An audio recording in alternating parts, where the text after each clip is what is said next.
அப்புறம் கேட்க நீ என்னை விட்டு போறிய, என்னால உன்னை விட்டுட்டு இருக்க முடியாது, நான் என்ன பண்றது, உன்னை எப்படி பார்ப்பேன் அப்படின்னு கிருஷ்ணனுடைய அவதார பூர்த்தி வரப்போகுது அப்படிங்கிறது அவருக்கு மட்டும்தான் தெரியும்.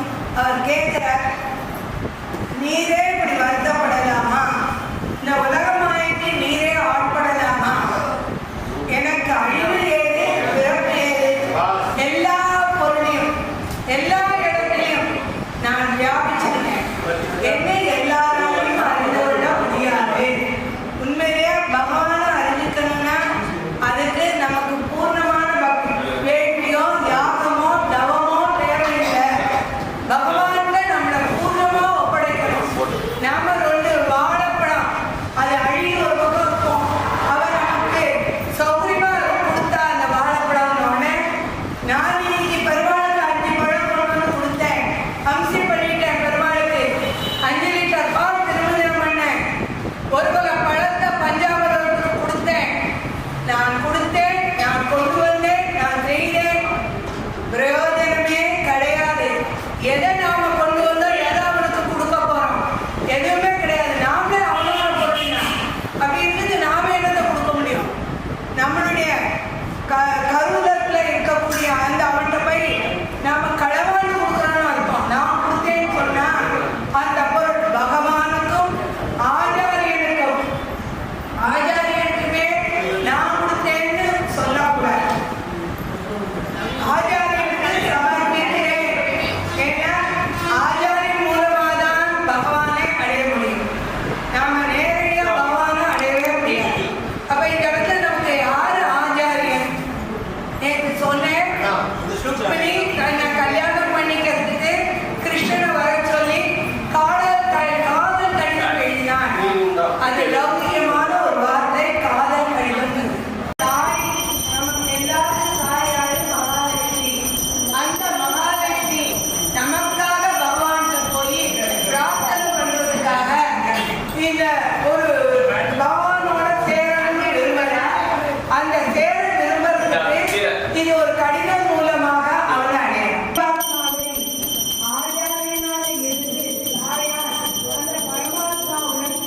சதாபிஷேகம் அது குழந்தைகள் பண்ணி வைக்கணும்.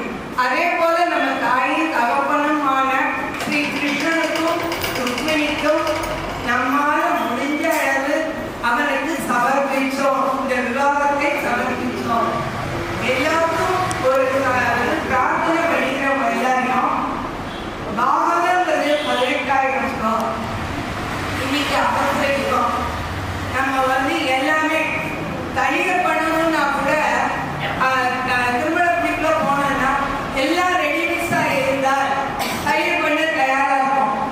குழம்புக்கு வறுத்து அரைக்கணுமா, நீங்க உனக்கு குழம்பு வேணுமா, ஆம்லேட் கேட்போம், உனக்கு குழம்பு வேணுமா, சாப்பிட்டு மட்டும் போகணுமா, ஏன்னா நம்ம கேட்குற கேள்வியில அவன் போதும் வேண்டாம். ஏன்னா இல்லை நீ குழம்பு பண்ணி சாப்பிட்டு பண்ணுன்னா அடுத்து என்ன கிடைக்கணும் அவனுக்கு தெரியும். அது மாதிரி அவசரம் யுகம். எவ்வளவு அவசரமா இருந்தாலும் நேரம் இல்லைங்கிற வார்த்தை யாரும் சொல்லாதீங்க. ஒரு நாளைக்கு 24 மணி நேரங்கிறது எப்பவுமே காலங்காலம் உள்ளது. இன்னைக்கு புதுசா 24 மணி நேரம் கொடுக்கல. அதனால எப்போ முடியுமோ ஒரு வரி அந்த பாகவதத்துல இருந்து ஒரு வரி சொல்லுவோம், பிரபந்தத்துல இருந்து ஒரு வரி சொல்லுவோம், ஒரு இது சொல்ல முடியும், ஒரு வரி சொல்லுவோம், மனத்தால் அவனை நினைச்சு சொல்லுவோம். அது இல்லாம ஒரு வரி சொல்லும் போது அது வேண்டாம். பால் வாங்கினியா, பூ வாங்கினியா, கோவில மணி அடிச்சுட்டாளா, தள்ளி எடுத்துட்டாளா, நீ எங்கேயோ நினைச்சுட்டு இங்க கேட்காது. நீ ஆத்துல இருந்து ஆராதனை பண்ணா கூட அவன் ஏற்றுப்பான். நீ கோவிலுக்கு ஏன் நீ டயத்துக்கு வரல, இன்னைக்கே நீ தீர்த்தம் வாங்கிக்கல, இன்னைக்கே கடாரி வாங்கிக்கல கேட்க மாட்டான். நீ வெட்டி போடுறது போக்கிட்டு கோவில் போகாமல் இருந்தால் மட்டுமே பாவம். நீ பகவானை சொல்லிட்டு உன்னோட கிரகத்துல இருந்தால் பாவம் இல்லை. அதனால எல்லாரும் பாகவதம் கத்துக்கோங்க. அடியனுடைய எல்லாரும் அடியன் சொல்லி கொடுக்கணும். அடியனுக்கு எல்லாரும் சிஷியா வரணும். அந்த நோக்கத்தை அடியன் சொல்லு. எப்படியோ மழையில சொன்னாலும் அவன் ஏற்றுக்கிறான். அவனுடைய குழந்தை வளர்ந்து பேசுறத விட மழையில அது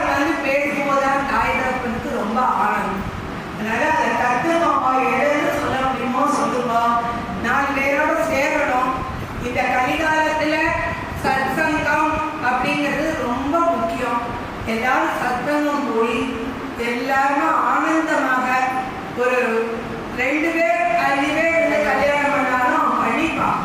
பண்ணிக்க மாட்டான்னா அவன் பண்ணிப்பான். ஆனா எல்லாரும் சேர்த்து பண்ணும்போது ஒரு குதூகலம். 10 பேர் 20 பேர் சேர்ந்து அவனுக்கு பண்ணும்போது குதூகலம், நமக்கு ஒரு உற்சாகம். அப்புறம் அவனுக்கும் எந்த ஒரு பெருமாளுக்குமே பக்தர்கள் நிறைய பேர் கோவிலுக்கு வந்தான்னா அந்த பெருமாளுக்கு சாநித்தியம் கூடும். இது கூட திருத்தணி பக்கமா இன்னொரு பக்தர்கள் வர எதுனாலன்னா அத்தனை பக்தர்கள் வந்த ஆனந்தத்துல அந்த ஆனந்த மிகுதியா அவருக்கு பேசணும். அது மாதிரி பகவானுக்கு பக்தர்கள் நிறைய வர சந்தோஷமா இருக்கு. நாம ருக்மிணி கல்யாணத்தை நடத்தினோம். எல்லாரும் கொஞ்சம் இருந்து சங்கரன் இப்போ பஜனை பண்ணுவார், அதை அனுபவிக்கும். அதுக்குள்ள பிரசாதம் ரெடி ஆகிடும். இருந்து மாப்பிள்ளை வாங்கிட்டு பிரசாதம் வாங்கிட்டு எல்லாரும் போகணும்.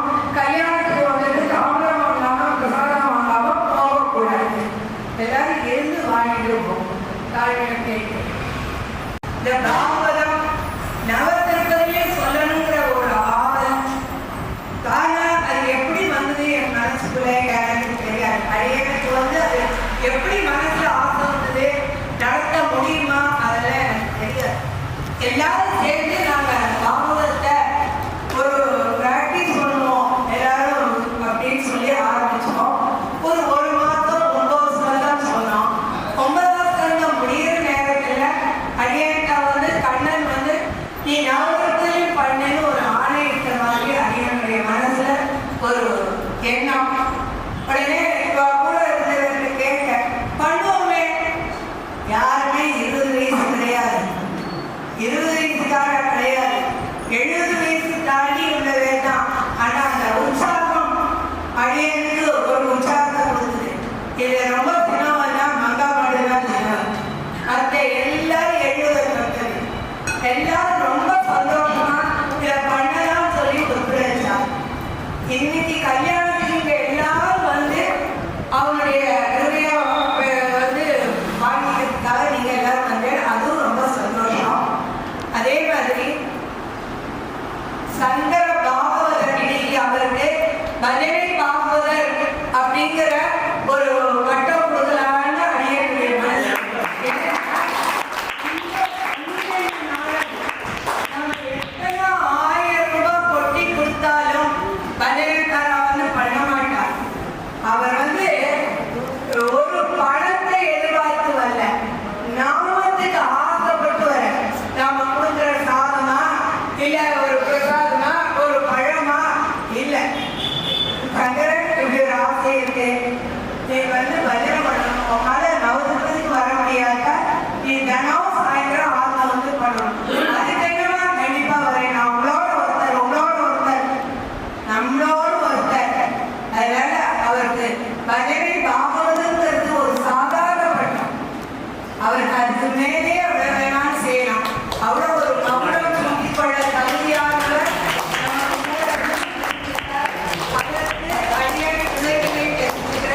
எல்லாருடைய சாத்தியம் உங்களுக்கு ரொம்ப நன்றி.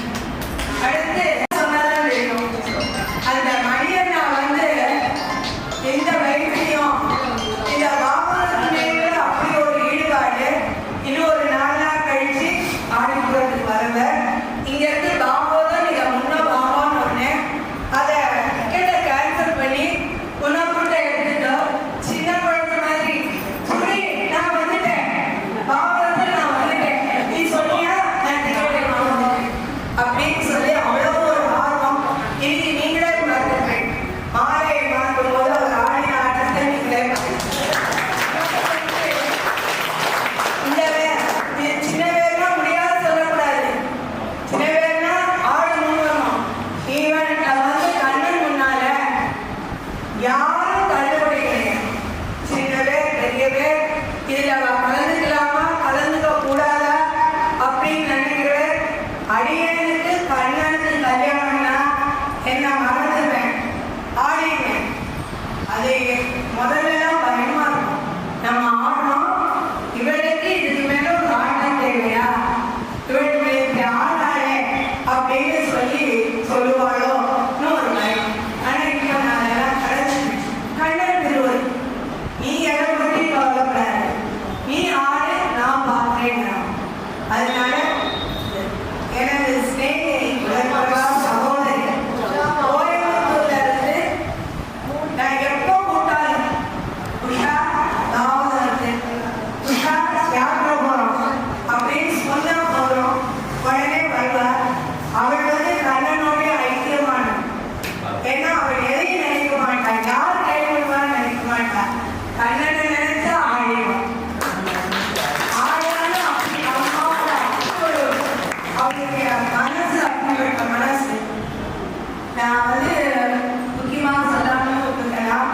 ஏன்னா இது வந்து அரசியல் மேடை கிடையாது, பொது மேடை கிடையாது.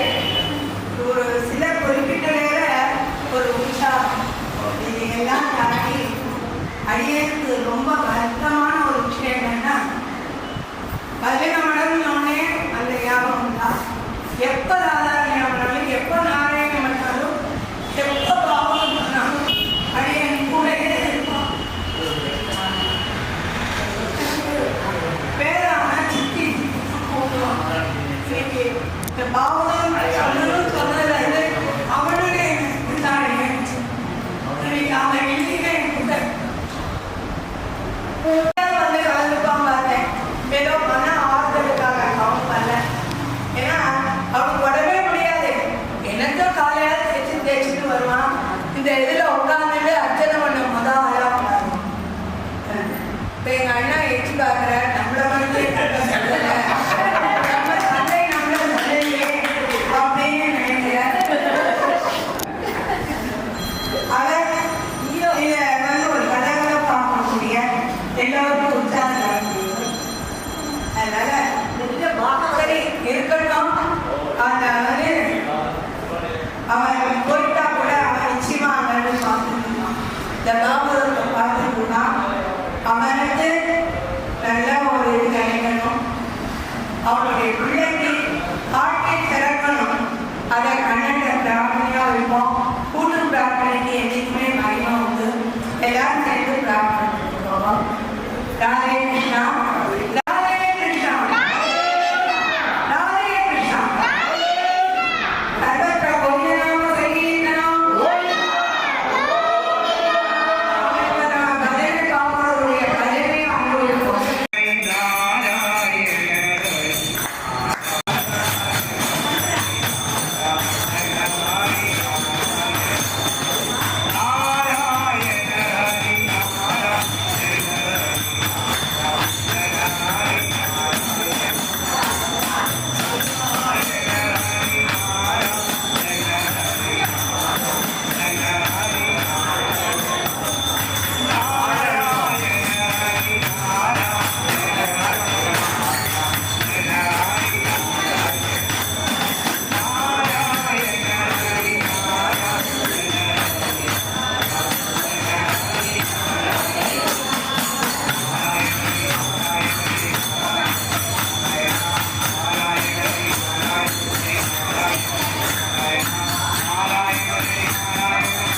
எல்லாவற்றையும் மக்களுக்கு எடுத்து வைத்து நமக்கு ஆசிரியர் உண்டாக்கிய திருமதி சூரியராணி அம்மா அவர்கள்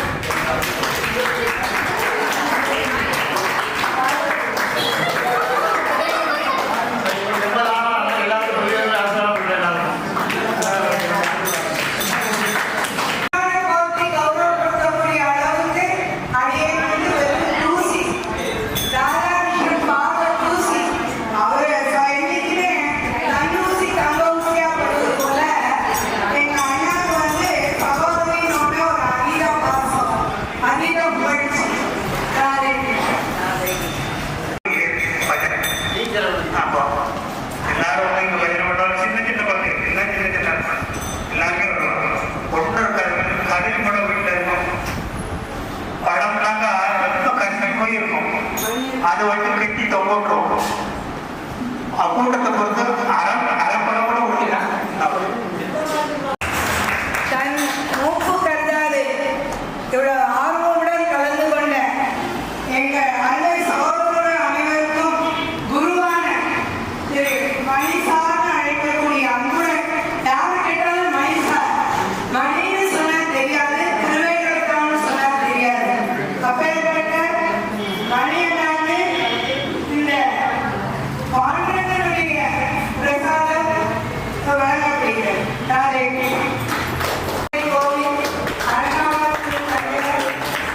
ராமச்சந்திரனுக்கு ஜெயமங்களம் நல்ல திவ்யமுக சந்திரனுக்கு சுபமங்களம் ஸ்ரீராமச்சந்திரனுக்கு ஜெயமங்களம் நல்ல திவ்யமுக சந்திரனுக்கு சுபமங்களம் ஸ்ரீராமச்சந்திரனுக்கு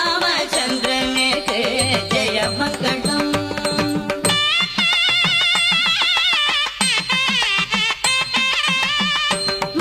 மாராபிராமனுக்கு மனு பரந்தாமனுக்கு ஈராறு நாமனுக்கு ரவிகுல சோமனுக்கு ஸ்ரீராமச்சந்திரனுக்கு ஜெயமங்களம்